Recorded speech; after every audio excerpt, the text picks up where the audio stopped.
بسم اللہ الرحمن الرحیم نحمدہ ونصلی علی رسولہ الکریم۔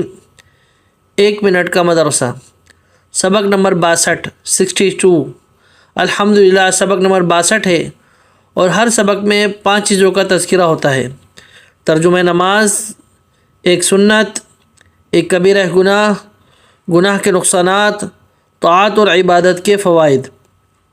ترجمہ نماز کے ترجمے میں ہم لوگ کیا تحیات چل رہی ہے، تو اس میں الا اللہ کے کیا معنی ہے کہ کوئی معبود نہیں اللہ کے سوا، تو اشہد ان لا الہ الا اللہ کا ترجمہ ہوا کہ میں گواہی دیتا ہوں کہ اللہ کے سوا کوئی معبود نہیں۔ اس کا ترجمہ ذہن میں رکھیں، جب پڑھیں تو اس کا ترجمے کو اپنے ذہن میں رکھیں۔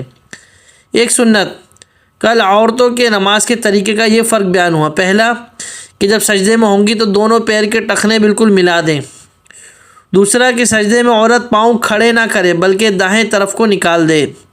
اور آج کا سبق سنت نمبر 3 کہ خود سمٹ کر اور دب کر سجدہ کرے، پیٹ دونوں رانوں سے اور باہیں یعنی بازو دونوں پہلوؤں سے ملا دے، یعنی عورت جب سجدہ کرے تو بالکل سکڑ کر سجدہ کرے۔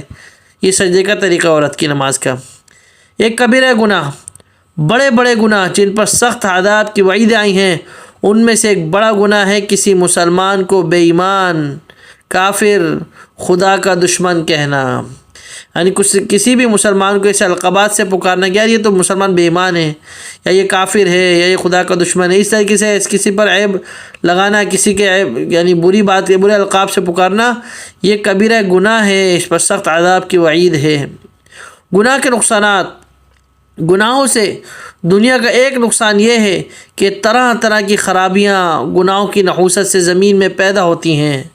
پانی، ہوا، غلہ، پھل ناقص ہو جاتا ہے۔ آج یہ گناہ بھی عام ہے اور یہ خرابیاں بھی عام ہو چکی ہیں کہ ہم نے ہمارے گناہوں کی نحوست سے پانی میں بھی خرابی، ہوا میں بھی خرابی، غلے میں بھی خرابی، پھل بھی ناقص، کسی کا کوئی فائدہ ظاہر نہیں ہوتا۔ یہ سب گناہوں کی نحوست ہے، گناہوں سے توبہ کرنے کی ضرورت ہے۔ طاعت اور عبادت کے فوائد، نیکی اور طاعت کا ایک اثر یہ ہے کہ دعا سے بلا ٹلتی ہے اور نیکی کرنے سے عمر بڑھتی ہے۔ اگر کوئی شخص چاہتا ہے کہ اس کی عمر بڑھے، ظاہر ہے تو نیکی کرے۔ جب نیکی کرے گا عمر بڑھے گی تو اللہ پاک صحت بھی دے گا، عافیت بھی دے گا، عفت بھی دے گا، سب کچھ دے گا، عمر بڑھے گی۔ تو نیکی کرنے سے عمر بڑھتی ہے۔ آپ صلی اللہ علیہ وسلم نے فرمایا کہ جس کی عمر لمبی اور اچھا عمل ہو تو وہ تو خیر ہی خیر ہے۔ تو کوشش کریں زیادہ سے زیادہ نیکی کریں۔ اللہ پاک ہمیں ان باتوں کو سمجھنے اور عمل کرنے کی توفیق عطا فرمائیں۔ وآخر دعوانا ان الحمد للہ رب العالمین۔